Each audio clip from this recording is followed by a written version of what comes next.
All right. Well, hello, everyone. I'm so excited to welcome you to today's virtual USA Gap Year Fair. We are thrilled to be hosting you this afternoon. Just a quick note before we get started, I want to remind you that while this webinar is being recorded and will be shared with registered participants, the provider info sessions following the webinar are not recorded. So definitely be sure to check those out so you don't miss any important content. Okay, well, thank you again for joining us live and coming prepared with questions. I'm super excited for what we have in store for you today, and I wanted to just take a really quick minute to introduce myself so you know who's speaking at you. My name is Claire Ling, and I'm the Outreach and Events Coordinator for USA Gap Year Fairs and Go Overseas. You'll see in some of these photos here that I've taught abroad with Fulbright, advised international TEFL trainees, worked with Gap Year students in Costa Rica, you name it. So needless to say, gap years in international education is something I'm really passionate about, and I'm thrilled more than anything to be here today to help you achieve the gap year adventure of your dreams. My fantastic colleague, Drew, he's joining us as well, and he's helping out behind the scenes, manning the slides and dropping the links that you're going to be seeing throughout the webinar. So thank you so much, Drew. This event is hosted by Go Overseas, which you can think of as Yelp, but for meaningful travel experiences. On gooverseas.com, you can browse programs, read verified alumni reviews, and explore other resources such as articles, guides, and scholarships. If you're inspired today to take the leap and start planning your gap year, this is a great place to do your research and find your best fit program.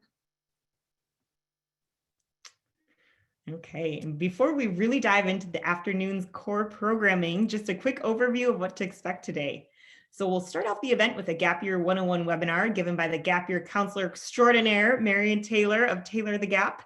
Then you'll get to interact with Gap Year program providers during the actual virtual fair, and Marion and I will be in the Ask an Expert Help Center throughout in case you have any questions or just want to continue the Gap Year 101 conversation.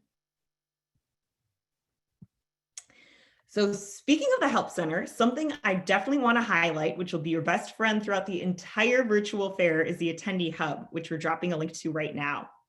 Please, please, please bookmark this page, and Drew just dropped that link because this is going to be your home base for the entire virtual fair experience. You'll use the Zoom links inside the hub to access providers' info sessions and Q&A sessions. Don't worry though, if you ever lose your hub link, you can always find it in your Zoom reminder emails for this event.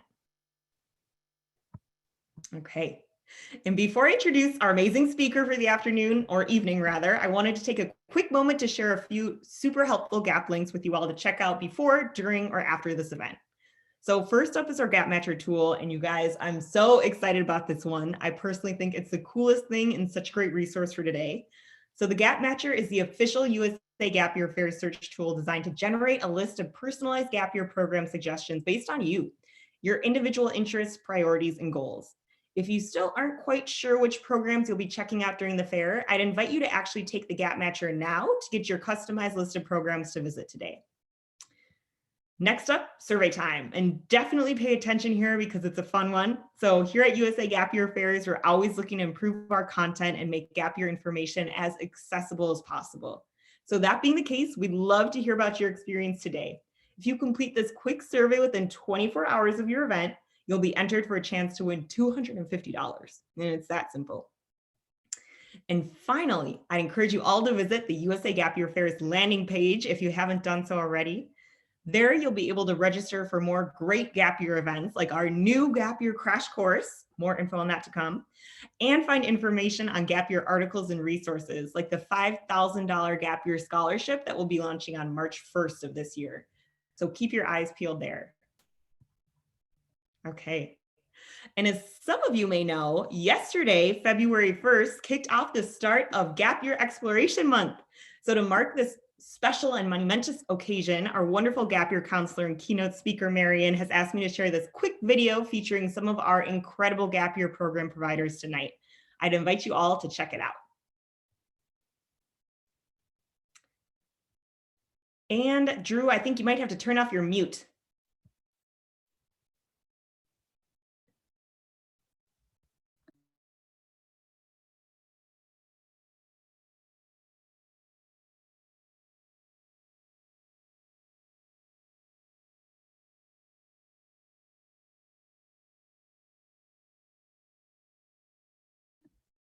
Well, unfortunately, I don't know if that sound played, but that is a-okay because all that matters are those gorgeous photos and video clips. I think you get the gist and you can kind of insert your own soundtrack in your mind. But that was beautiful. Thank you so much for playing that, Drew.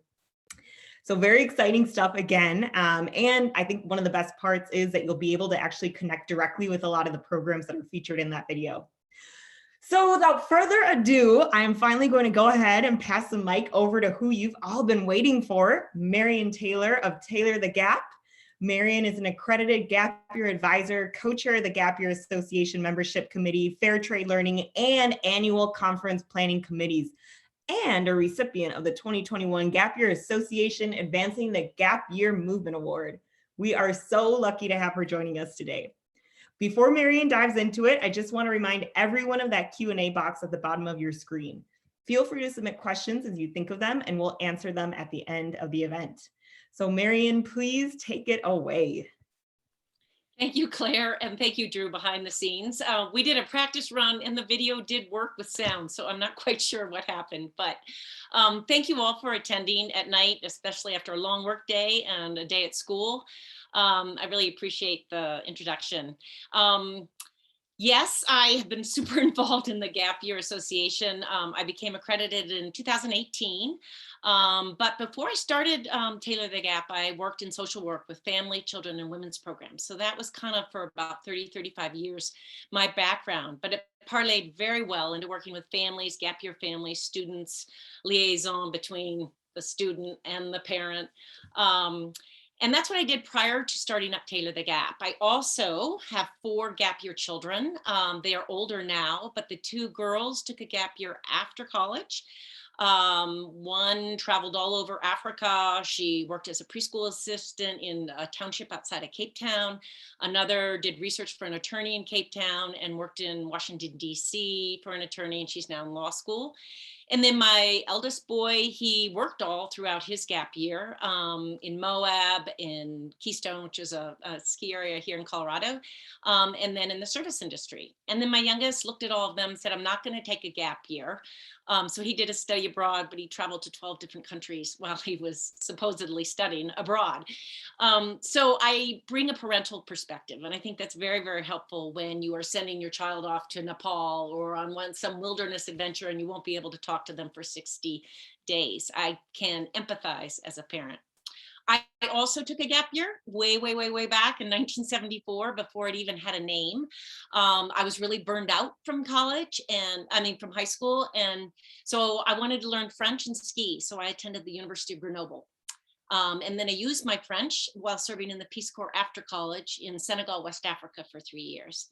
And then over the course of my adult life, I've tried to learn Spanish in Ecuador and Guatemala, and I've continued to volunteer in Rwanda and Tanzania, Uganda, Nepal, and various other places. So I have tried to kind of adult gap as I have continued to age and learn.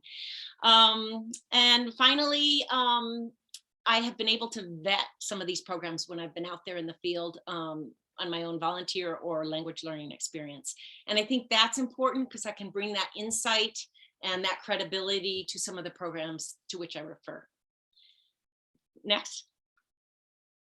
So today, because of our very short time frame, I only have about 20 minutes, I'm going to go over a little bit about gap year insights from a 2020 GYA survey that just came back. I'm going to go over the reasons and the benefits for taking a gap year. I'm going to address some of the myths and concerns that parents often have. We'll talk a little bit about funding, not too much in detail.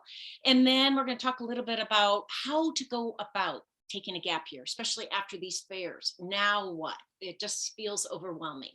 So we'll talk a little bit about the steps and then an overview of all the different opportunities out there. The specifics of those opportunities are the fair itself when you'd be talking to the gap programs.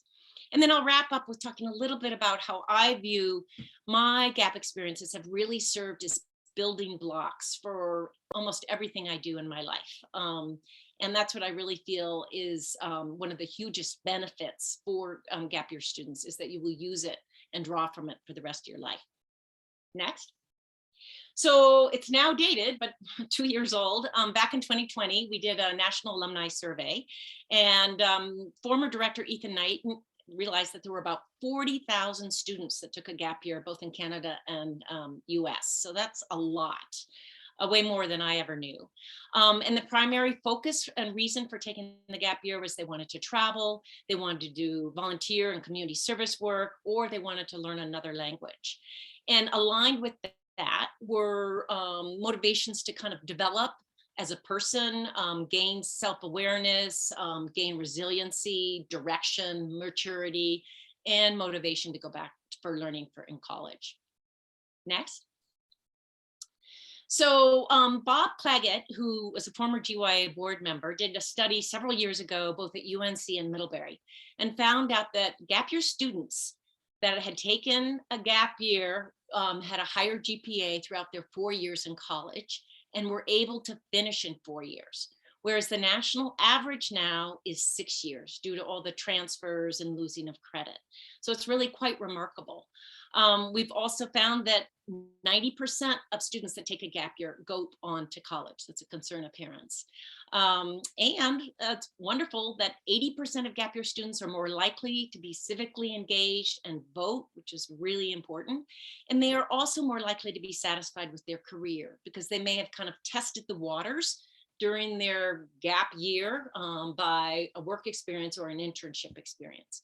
So all those were really important kind of insights that we learned. Next. So what are the reasons for taking a gap time? They're very personalized, but the general reasons are here, and many of them are based on the fact that students are burned out. I know I personally was very burned out, really just had no gas left in the tank. And so it's a time when you're on the cusp of adulthood where you can really set aside time for yourself, where you can strip away all those commitments, all those obligations, whether it be yearbook editor or varsity sports, or you're the key role in the play, or you're working a part-time job, but all those can strip away and you can focus on your learning, journaling, painting, kind of being in the present, being in the middle of the gap experience. We found, especially over COVID, that teens spent almost 9 hours a day using digital media. And so a gap year really can be an opportunity to be out in the field doing hands-on learning.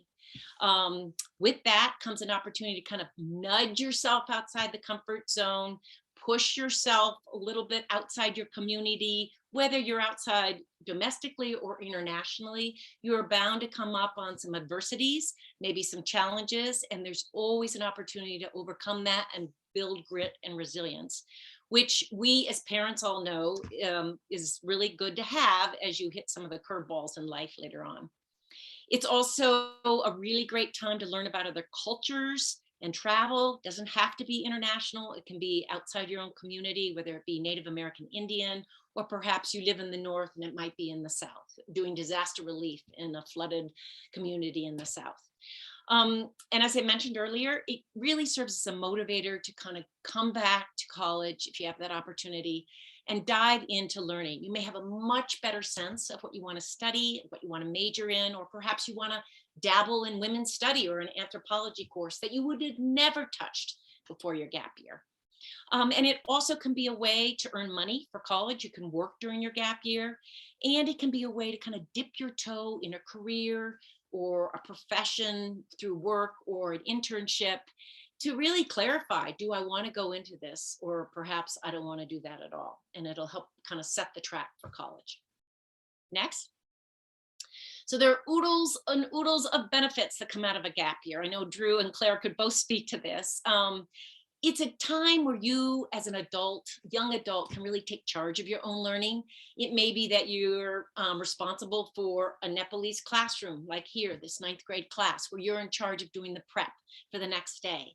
It may be that you don't know how to do your own laundry, or you don't know how to cook, or you lose your passport or your iPhone and you have to problem solve. So some basic kind of life skills.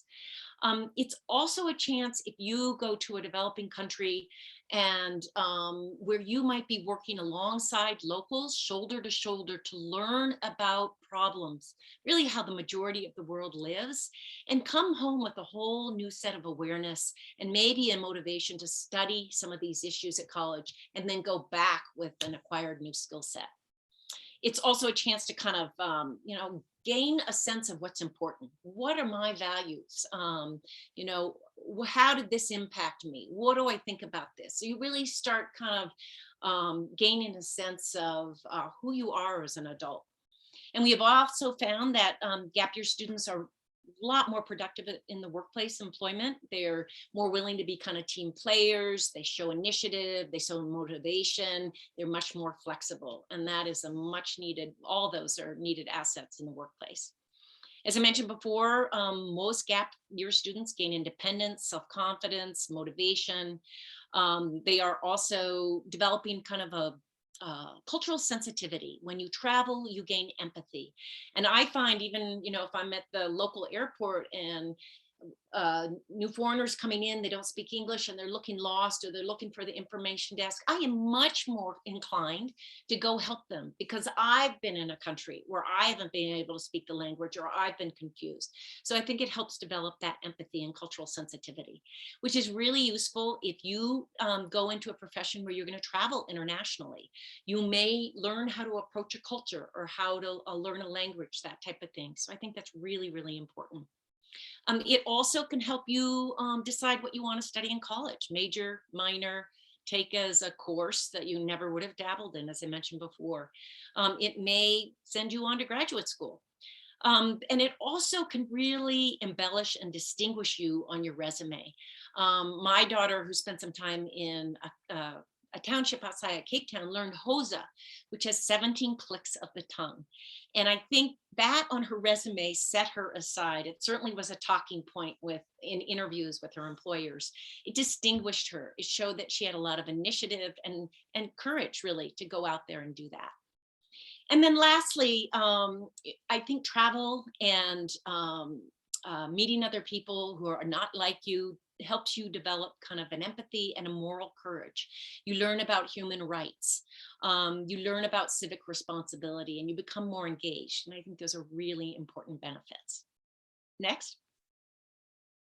So this is a very full slide. You're welcome to take a picture of it. I'm not going to go into every single detail here, but on the whole, just really as an overview, all of my colleagues have found that students that earn money to put towards their GAP program, whether it be a structured GAP program or a self-designed independent experience, if they have earned money and put towards it, they're much more emotionally invested and they're less likely to do something impulsive and get kicked out. I have found that to be true. And that's very easy to work that in. You can work both summers before and after, you can work during your gap year. And that's one of the things we talk about right up front when I work with my clients. You can be very creative. Instead of graduation gift in May, you can ask for money to put towards your GAP experience or your GAP program. Your generation is very, very good with crowdfunding sites. So you can write these amazing letters describing what you're going to be doing and just put it up on GoFundMe. Reach out to your first grade art teacher, your second grade soccer coach, your drama teacher, your advisor at youth group or whatever. The sky's the limit. And it's amazing. A lot of small monies goes to like Obama's campaign, like $20 here, $20 there, goes a long way. And then there's a general kind of funding aid link on the GYA website with a whole list of scholarships. I really encourage you, if you're looking for that, there's a long list of them and some of them are listed here. And I always recommend that you ask the GAP program itself if they offer any funding assistance. Sometimes they do have a fund set aside for that, but people forget to ask. And then another important note is that parents have been saving up oftentimes for the 529 savings fund, which is tax deferred savings for college. You can use these savings funds to pay for GAP programs if they're college accredited. And that's good for both domestic as well as international programs. So that's well worth asking about. And then FAFSA, the free application for student federal aid, those are only applicable if you are enrolled in college, but that's another angle. Next. So what are the steps for planning? Congratulations for being here at the fair. That's huge. And then exploring, talking to all the different GAP programs later on. I always recommend that the seniors in this group, if you have not already asked your colleges of choice whether they defer or not, you can do that now. It should be on their admissions link. If not, you can call them. Most colleges, over 3,000 now, allow deferments. More and more see the value in students coming to college much more mature, much more focused, much more ready to study. So that's really important. Then when I meet with students, we set out and talk about their year. How do they want to break it up? We kind of map out the time frame: summer, fall, holidays, winter, spring, summer. Maybe they want to do something for that whole length of time with one program, or maybe they want to break it up. They may have several goals. And we talk about the goals, which don't have to be set right at the beginning. They can evolve over time, but they're helpful to think about. And then also to set a budget. And all this you can do with your parents at home without an advisor. But this is a kind of early first steps. Then if you do need help, seek out a gap year advisors. There's 7 accredited advisors, and then there's several that are not accredited, and they're all listed on the GYA website. Then as you're doing, I would recommend that you attend a local gap fair, whether they're online or in person. We're hoping for Boulder to be in person on March 16th. We shall see, to be determined. And then once you start hearing back from colleges, request a deferment. It may be that you just check a box. It may be that you have to submit an outline or a pretty fleshed out narrative, and I can help with that, by a certain deadline. And the reason they have these deadlines is so they can let some of the students that are on the wait list in for that fall, well, because you're deferring, but they will save your place. You have to put it down a deposit. And then research about scholarships, whether it be at the GAP program or for your college. See if your 529 savings fund is applicable, if your GAP program takes them and is at college accredited. And then see if you want college credit. Many GAP programs do allow college credit, but you need to ask your college if that's okay. My college was very, very clear, no. And I went to France and I thought, oh, for sure, I'll get French credit. But they were very, very clear. And in part, they don't want you coming in with credit, because then it kind of messes up. Are you a transfer? Then you don't get in the freshman orientation or the freshman dorm. So that's some of the reason. But that's something that you need to check on. And then I always recommend that you talk to 1 or 2 alumni from a certain GAP program. Usually fairly recently, perhaps of your gender. Just talk about what their high points were, their low points, what they liked about it. It's really telling when you talk student to student, I find. And then adhere to the deadlines. I find for the fall, they generally run from about March at the end of the gap year fairs to late June. July would be late for the fall, and then October, November when you're applying for the winter spring programs. Be sure and look at different fundraising methods, as we mentioned earlier, that whether you do grants or social media campaigns. If you are traveling independently, and I have quite a few that are leaving right now, make sure you note about visas. Schengen is, you can only be in Schengen countries for 90 days.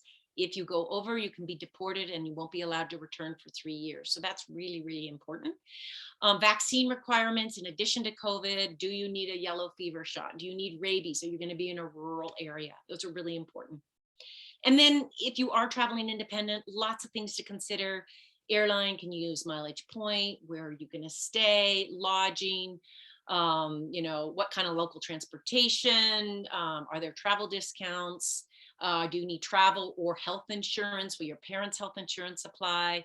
Am I going to use my fancy iPhone, or am I going to buy a SIM card, or am I just going to do WhatsApp, or whatever it might be? And then I always recommend using the US State Department Travel. It has a really good website. It's a good resource for travel alerts. Next. So here's an overview for the next couple slides about what is out there. And you'll see many of these tonight in the 35 plus programs. Volunteer and community service is very, very popular. I serve on the Fair Trade Committee, and we are creating standards for gap year advisors, for gap year programs, as well as higher ed, to make sure that the programs And the activities are ethical, and there's an equal partnership with the local community-based organizations. Coming in and painting a school wall, it may feel good to you that you've made a difference, but it was probably something that they created for you. And it's really important that it be an ongoing, sustainable project that will continue after you leave and was ongoing before you arrived, and that it is based on the needs of the community. Also, consider staying for a little longer. I always feel like you can dive in more, get to know the locals better the longer you stay. And I think that makes a big, big difference, versus, stay 3 months, stay 6 months.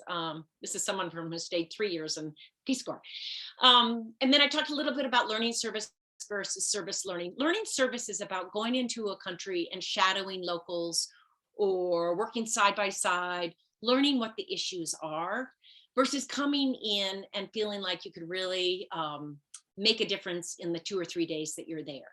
So I think there's a very big difference. And I oftentimes spend a lot of time with volunteers to try to explain that at 18, you are highly unlikely to have the skill set to really come in and make an impact, but you can learn a lot so that you can go to college or grad school and come back later. Community service are both domestic and international, a wide array, and they've really opened up post-COVID.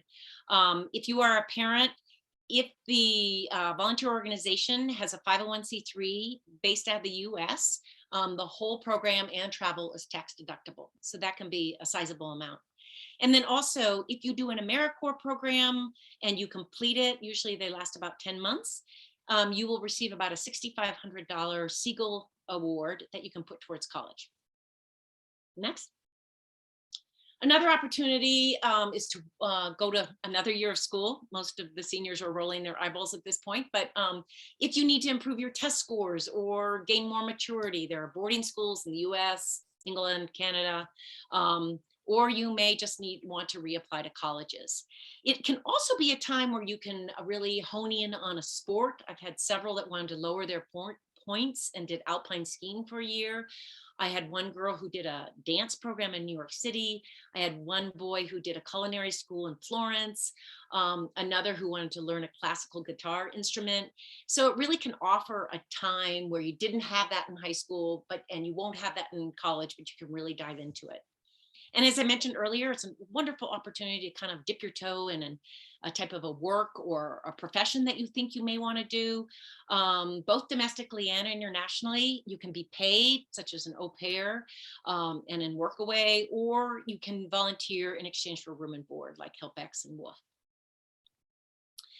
Travel, community immersion, you can do this by doing homestays. You can do a homestay in the morning and learn language in the afternoon. That's what I did in Ecuador and Guatemala. It's opportunity where you could get your TEFL certificate and then take that into a country and teach English. Also a great way to do volunteering, or you can just do self-designed travel, and take your time. I call it deep travel, where you're getting off the beaten track. So that's another way to do it. Next, outdoor wilderness. And these are looking pretty wild here, but they can be quite rugged and physically challenging. But there are some terrific wilderness programs out there. There are some that are really hardcore rock climbing, as well as mountain climbing down in Chile, Patagonia, in Utah. And then there's some that just dabble, like in rafting or getting your WIFR certification. But I always recommend that they look carefully researched, that they be well established, that they be safe, and they be credible. And many of them do offer college credit as well. Next. Environmental and conservation, there's lots and lots of domestic and international options. Coral reef bleaching. Here she's doing animal husbandry with this tortoise. There's lots and lots of options down in the islands, but they usually do have kind of a rugged element to them. But this is another angle if you wanted to get into this. Next. And then, as I mentioned earlier, it's a time for miscellaneous. You could study architecture, you could do a dance program, art history, you could dive into a music program, theater, dance. all sorts of different things. And then it's a really good opportunity if you feel passionately about an issue, social justice or climate change, or you want to get involved in an election. 2022 is coming up. It's a great time to do that. Or maybe you want to learn coding or get a certification, PADI certification or TEFL or Wilderness First Responder certification. It's a really good time to do that as well. So to wrap up, I kind of think about all my gap experiences that I've had, and I draw from them all the time. Here's an example. I studied French and German in high school and college, and my son, who was on study abroad, we decided to do kind of a World War II visit. So we spent some time in Berlin, and I had to dig out my old German from the back of the cobwebs of my brain. And actually, I was able to communicate. And then we went on to Normandy, and I had to pull out my French. So language is really useful, whether you use it as a parent later on or you use it as a professional when you're traveling. Gap experiences obviously impact what you might study in college, whether it be undergrad or graduate school. It may impact what you decide to do as a professional. And it also can impact what you want to do as a volunteer. In Denver, I worked with refugee women doing community health. Most of them were from Africa, and I know that comes from my time when I served in the Peace Corps. So it really can impact that. As we mentioned before, you raise self-awareness, you have a better understanding of yourself. You certainly develop resilience and grit, and you have a broader perspective. I think when you spend time in a developing country, you have an appreciation for our standard of living here in the US, and you also have an understanding and much more of an empathy for others and how the majority of the world lives. I think also I found all my gappers now are just really curious and have become really lifelong learners. They are constantly taking the initiative to go on another study abroad or to go travel or to volunteer, whatever it is. I've been impressed with what they've taken with them. And as I mentioned earlier, moral leadership and empathy, knowing what's right and wrong, decency, human rights. And finally, one of the best things is the lifelong friendships you make on these GAP program or experiences. You see each other in sometimes your most vulnerable as well as your strongest. And those are something that cement you for life. Next. So why use a gap advisor? Not everybody has to. You can certainly do this by yourself. But if you get overwhelmed with all the different gap year options that are out here, a gap advisor has vetted them, usually has experience, especially if they're accredited, and they can help guide you. What I try to do is really find the tailored fit. So taking the personality and the passions and the interests of the student and really trying to find the right gap program or experience for that person. I don't believe it's one size fits all. And so I bring an understanding with all the nuances. We've vetted them. And we're also, I think, quite adept having gapped ourselves in terms of designing independent gap experiences, providing funding tips, travel tips, that type of thing. And I myself feel very strongly about transitioning between gap into college or post gap. And I believe there's a lot that someone goes through. And it's not just, oh, I can step onto the college campus. Sometimes there's a lot of kind of culture shock that you go through, or you're coming into white privilege after working in a human trafficking internship for a year in Nepal and Kathmandu. There's going to be a disconnect. And so I work very hard in terms of helping students kind of transition between gap and the next step. And a colleague and I created the transition guide, which is posted up on the GYI website as well. So that's also available. Next. So that's it. I know I did that very fast, but if you have any questions at all, there's Q&A both here, I believe, Claire, and then in the Ask an Expert Zoom room. Yes, that is totally correct. Thank you so much, Marion. I learned so much from your presentation, and I'm so grateful for that. You are amazing. It's a huge privilege to be with you here today, and I know I'm echoing what a lot of people are thinking as well. So let's just jump right into these Q&As. And again, if you don't get your question answered here, hop into the Ask an Expert Help Center, and we can continue the conversation that way. So let's start off with this first question from anonymous attendee. For the academic gap trips, would those be a full year of school or a semester? Do the academic trips involve AP classes possibly? And how would earning a high school diploma work? So some questions just about taking an academic gap year and how that functions in terms of length and then also possible credits as well. So I think there are two different things here. I know that there are high school exchange programs like Youth for Understanding and AFS. That is when you can spend both either a semester or a full year of high school abroad. And I do believe they can help you do the SAT testing there. For gap year programs that are academic, those are usually on a university setting, unless they're a language program. And those can be a full year or they can be a semester. That's totally up to you. I don't believe they offer AP classes. That I have never come across. And I don't know if you can earn your high school diploma that way. Most of them, as far as I know, require that you have your high school degree in order to go on to that program. So I hope that answers that question. Great, thank you. I want to jump into this next question right away, which is, are there any specific gap trips where it can help push students into STEM fields?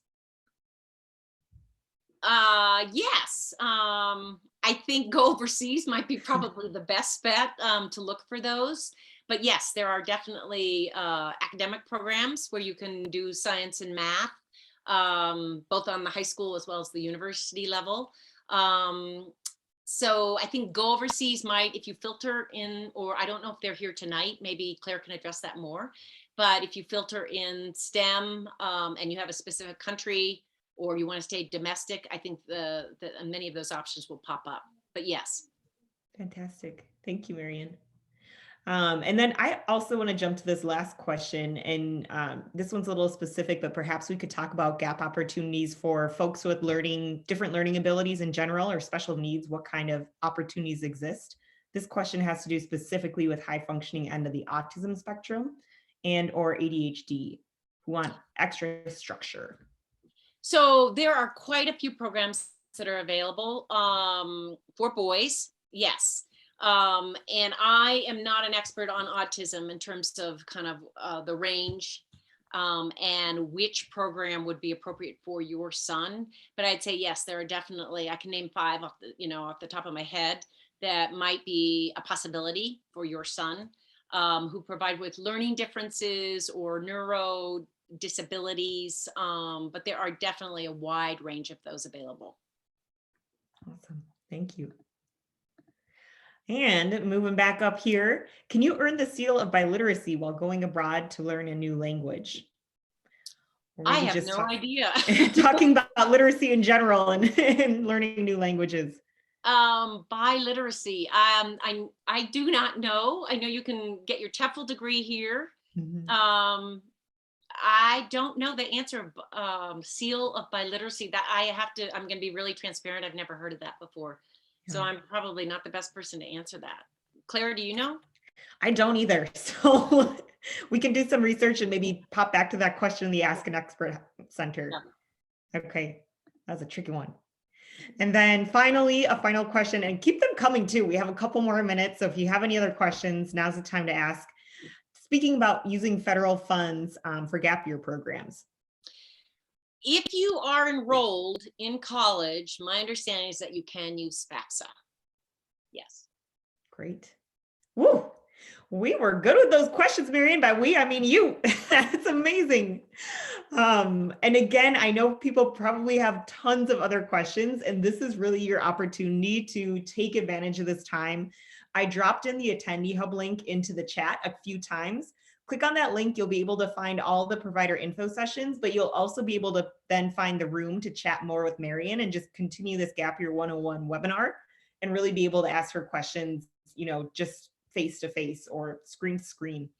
But with that, I am going to have Esther to share the screen one more time because I have a few other announcements for you all. Ooh, and it's this exciting crash course screen. So Again, feel free to jump into that Ask an Expert Help Center, and that's a really good way to connect with Marion, our expert gap year counselor.